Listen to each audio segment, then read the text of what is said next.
What if the most profound question you could ever ask is also the most unanswerable? What if the mystery at the heart of existence isn't about how the universe began, but about the one who began it? Where does God come from? It's a question that pierces through the veil of our understanding, a question that humbles the greatest minds and stirs the deepest longings of the human soul. We, who are bound by the ticking of clocks and the limits of space, struggle to grasp a reality that exists beyond time, beyond matter, beyond everything we know. And yet, this is the reality we are invited to explore, a reality that begins not with a bang, but with a breath, not with chaos, but with the voice of the eternal. Close your eyes for a moment and imagine it before the stars were scattered across the heavens, before the oceans filled the depths of the earth, before light itself was born. There was God, not in a place, for there was no place, not in a time, for there was no time, only Him, infinite, unchanging, uncontainable. The opening words of Genesis pull back the curtain on this unfathomable mystery. In the beginning, God created the heavens and the earth. Now the earth was formless and empty. Darkness was over the surface of the deep, and the Spirit of God was hovering over the waters. Genesis 1:1-2. Picture it, a void so vast, so silent, so utterly devoid of form that it defies imagination. And yet in that void there was not nothingness, there was God. His Spirit hovered, brooded, waited. And then, with a word, He spoke, "Let there be light." Genesis 1:3. And there was light, exploded into being, not as a flicker but as a declaration. A declaration that the eternal had stepped into the temporal, that the infinite had touched the finite, that the uncreated had begun to create. This is the moment that changes everything. It's not just the beginning of the universe, it's the revelation of the one who stands outside of it. God does not come from anywhere, because He is the source of all that is. He is the uncaused cause, the unmoved mover, the eternal I am. Exodus 34:4. Before the first atom, before the first law of physics, before the first breath of life, He was, and He is, and He will be. This is the God we are invited to know, the God who is both infinitely beyond us and intimately with us, the God who spoke light into darkness, and who still speaks light into the darkness of our lives. But here's the question that lingers, that stirs the soul and ignites the imagination. If God exists outside of time and space, how can we, who are bound by both, ever hope to understand Him? The answer is both simple and profound. We can't, not fully, not completely, and yet He has made Himself known. He has revealed Himself in the majesty of creation, in the pages of Scripture, and most fully in the person of Jesus Christ. He is the God who is both transcendent and immanent, both holy and near, both unknowable and knowable. And this tension, this beautiful, awe-inspiring tension, is what draws us into the mystery. It's what compels us to ask, to seek, to wonder. So let me ask you this: are you ready to step into the mystery? Are you ready to explore the question that has echoed through the ages? The question that lies at the heart of all existence. Where does God come from? The answer may be beyond our grasp, but the journey to seek it will transform you. It will humble you. It will fill you with wonder. And it will remind you that the God who spoke light into darkness is still speaking, still creating, still redeeming, still calling us into the fullness of His eternal plan. The question is not just where God comes from, but where He is leading us. And the journey begins with a single step into the mystery. Will you take it? Let's tackle a question that seems logical at first glance, but unravels when you examine it closely. Who created God? On the surface, it feels like a fair inquiry. After all, if everything in the universe has a cause, a beginning, then shouldn't God too have a cause? But here's the problem: this question is built on a flawed assumption. It presumes that God is a created being, subject to the same rules and limitations as everything else in the universe. But what if God isn't part of the created order? What if He exists outside of it, as the uncaused cause, the self-existent source of all that is? Let's break this down. The concept of God as the unmoved mover, or first cause, isn't just a theological idea. It's rooted in logic and observable reality. Think about the law of conservation of energy, a fundamental principle in physics. It states that energy cannot be created or destroyed. It can only change forms. This implies that the universe didn't create itself. It had to come from something or someone outside of itself. If everything that begins to exist has a cause, and the universe began to exist, then there must be a cause that transcends the universe. That cause is what we call God. But here's the key: God, by definition, is not part of the universe. He is not bound by time, space, or matter. He doesn't have a beginning because he is the beginning. This is what theologians mean when they say God is self-existent or aseity. The term comes from the Latin esse, meaning from oneself. God doesn't depend on anything or anyone for his existence. He exists by the necessity of his own nature. He is the I am of Exodus 3:1, the one who simply is. Now, let's address the elephant in the room. If God doesn't need a creator, why does the universe? The answer lies in the nature of contingency. Everything in the universe is contingent. It depends on something else for its existence. You exist because your parents existed. The sun exists because of the laws of physics that govern star formation. But God is not contingent. He is necessary. He doesn't depend on anything. Everything depends on him. This isn't just philosophical wordplay. It's a logical necessity. If you try to argue that God has a creator, you're stuck in an infinite regress. Who created God's creator? And who created that creator? The chain never ends unless you arrive at something, or someone, that is self-existent. That's why the question, who created God, is a category error. It's like asking, what does blue taste like? Or how much does a thought weigh? It assumes a framework that doesn't apply. Let's bring this home. You and I live in a world of cause and effect. We see it every day. A seed grows into a tree, a spark ignites a flame, a thought leads to an action. But God is not part of that chain. He is the uncaused cause, the unmoved mover, the eternal source of all that exists. He doesn't need a creator because he is the creator. So, the next time someone asks, who created God? You can confidently explain that the question itself is based on a misunderstanding. God isn't a created being. He is the self-existent eternal creator who stands outside of time, space, and matter. And while our finite minds may struggle to fully grasp this, it's a truth that resonates with both logic and the deepest longings of the human heart. We don't need to shrink God down to our level.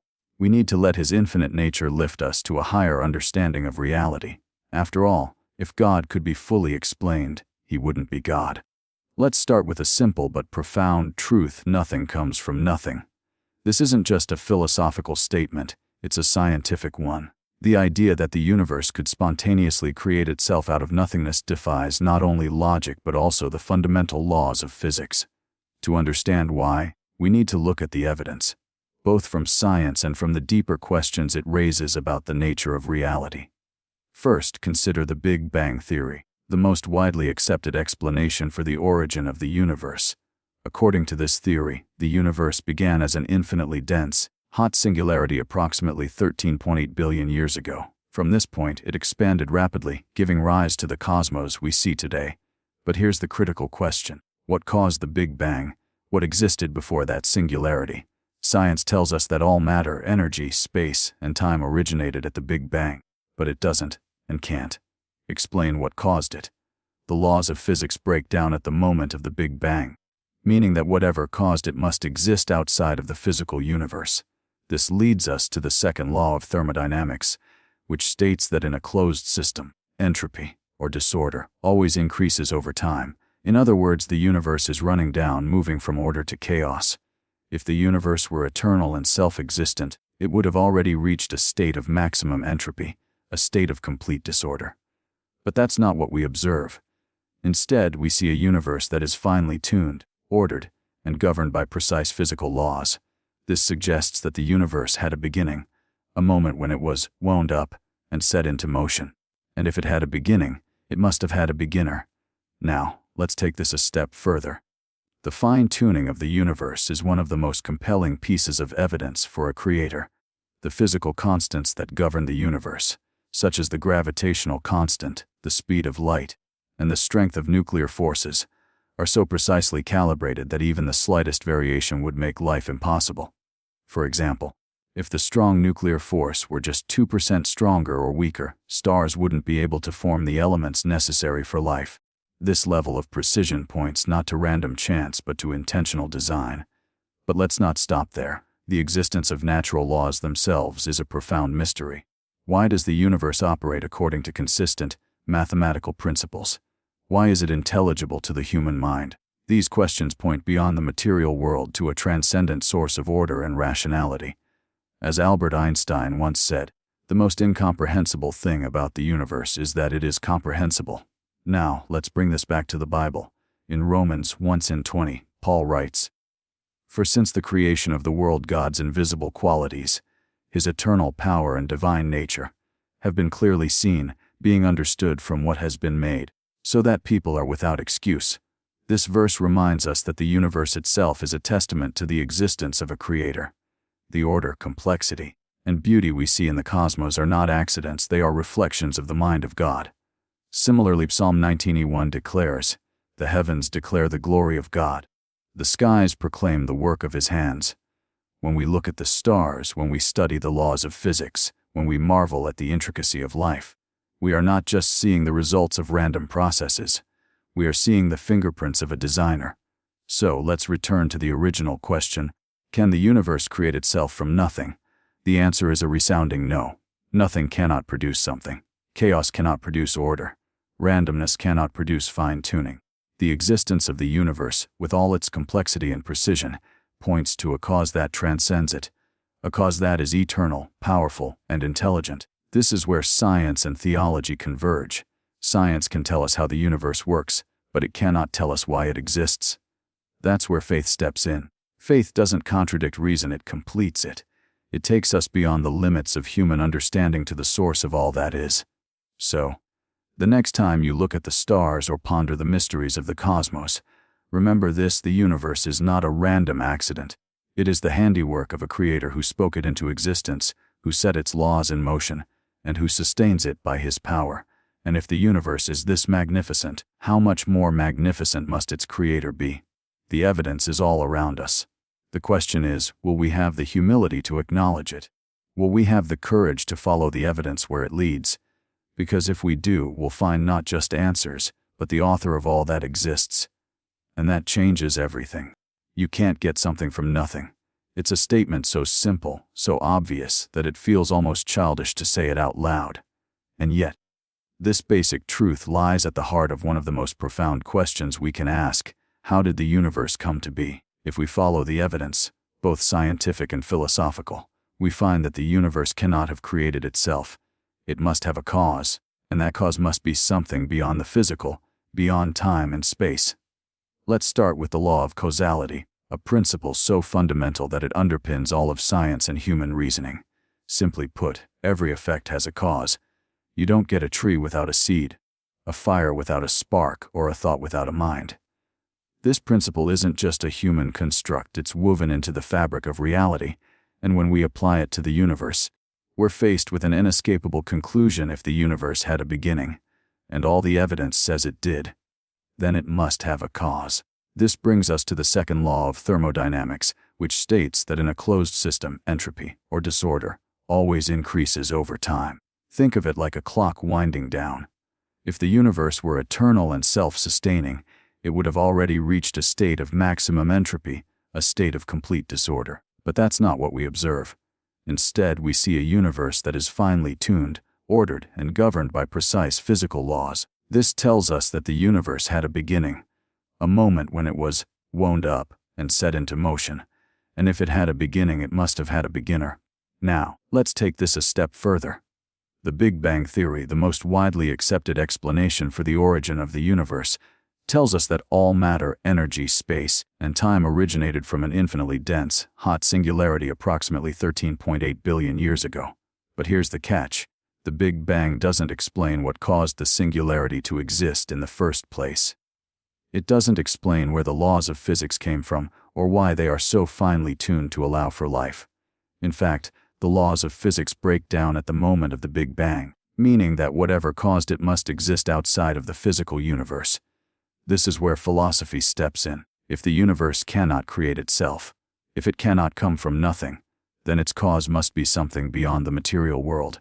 It must be uncaused, eternal, and immaterial. It must be a being that exists outside of time and space, a being that is powerful enough to create the universe and intelligent enough to design its intricate laws. Think of the universe like a finely tuned watch. A watch doesn't assemble itself. It doesn't create its own gears, springs, and hands. It requires a watchmaker, an intelligent designer who understands how to put it all together. In the same way, the universe, with its precise physical constants and intricate laws, points to a designer. The fine-tuning of the universe is so precise that even the slightest variation in the strength of gravity, the speed of light, or the mass of a proton would make life impossible. This level of precision doesn't happen by chance. It happens by design. So let's ask the question, if everything in the universe requires a cause, what caused the universe itself? The answer is clear: the cause must be something that is uncaused, something that exists outside of time and space, something that is eternal and powerful enough to bring the universe into existence. This is what we call God. But let's not stop there. The existence of natural laws themselves is a profound mystery. Why does the universe operate according to consistent, mathematical principles? Why is it intelligible to the human mind? These questions point beyond the material world to a transcendent source of order and rationality.